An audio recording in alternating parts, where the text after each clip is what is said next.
তিনটে গুলি খাওয়া শামসেরগঞ্জে ঘটনা, তিনজন গুলি খাওয়া তিনটে রুগীকে দেখলাম।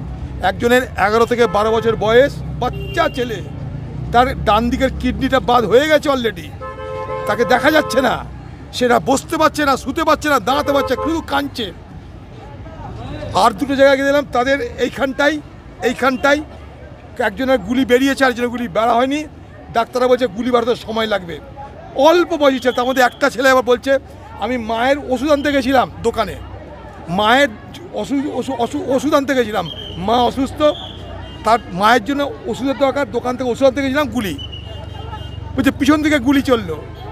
বিএসএফের ড্রেস পরা, সত্যি না মিথ্যা কেউ জানে না।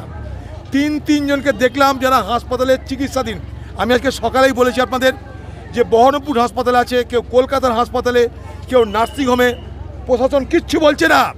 অনেক বেশি মানুষ গুলিতে আহত হয়েছে, জখম হয়েছে, তারা মৃত্যুর সঙ্গে পাঞ্জা লড়ছে।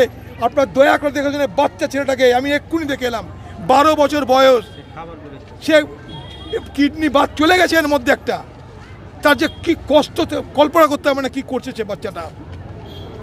সেই ঘটনা বাইরে থেকে যা দেখা যাচ্ছে তার থেকে অনেক গভীর, কিন্তু অনেক মানুষ সেখানে আহত হয়েছে, অনেক মানুষ, তার তথ্য দিচ্ছে না প্রশাসন, সরকার।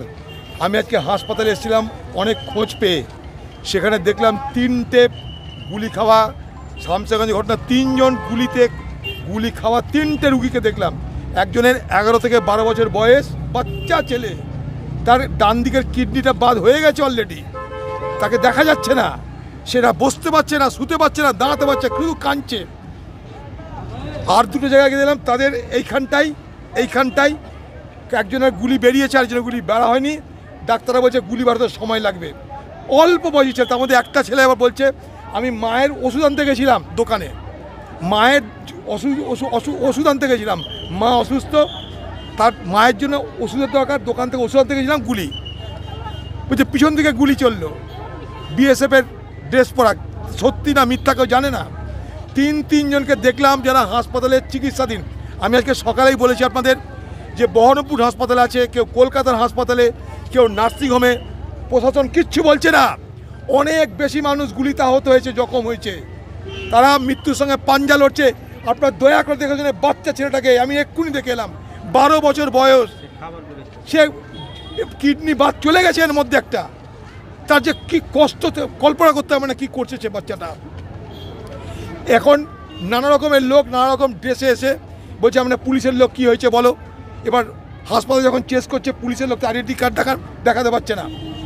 গোটা বিষয়টাকে ধামাচাপা দেওয়ার জন্য প্রশাসন কিন্তু নানা ফন্দি করছে। আমরা চাই সত্য উদ্ঘাটিত হোক, সত্য উদ্ঘাটিত, মানুষগুলোকে বাঁচান, যারা এখনো বেঁচে আছে থেকে বাঁচান আপনারা। এই যে আমি নিজে দেখে এলাম নিজের চোখে, সকালে আপনাকে যে অভিযোগ করেছি সে অভিযোগ হাতে কলমে দেখিয়ে দিলাম। এরকম অনেক মানুষ আহত হয়েছে, গুলি খেয়ে পড়ে আছে, তার কোনো হিসাব দিচ্ছে না সরকার না প্রশাসন, ধামাচাপা দেওয়ার চেষ্টা চলছে এই ঘটনাকে। এটা কি অন্যায় হচ্ছে, আমরা মানব না এগুলো। আমি এখান থেকে আজ থেকে আমাদের হাসপাতালের লোক আমি ডেপুট করে গেলাম, আমরা আরও এই তদন্তের গভীর তদন্তের জন্য আরও বেশি করে দাবি করতে থাকবো। দরকার আমরাও কোর্টে যাব এই জেলার পক্ষ থেকে, আমরা ছেড়ে কথা বলবো না। এইভাবে মানুষের মৃত্যু দেখতে পারবো না, যাদেরকে ভর্তি করতে তাদেরকে মারাও যেতে পারে। বাচ্চা ছেলে তো মনে হচ্ছে মারা যাবে। আমি যখন জিজ্ঞেস করছি বাঁচবে কি, বলতে পারছি না ডাক্তার, হ্যাঁ কি না, বলছে চেষ্টা করছি, ডান দিকে কিডনি বাদ, বাচ্চা ছেলে, সে মারামারি করতে গেছে, এইটুকু বাচ্চা ছেলে। क्या कहेंगे? क्या करें, बोल दिया ना।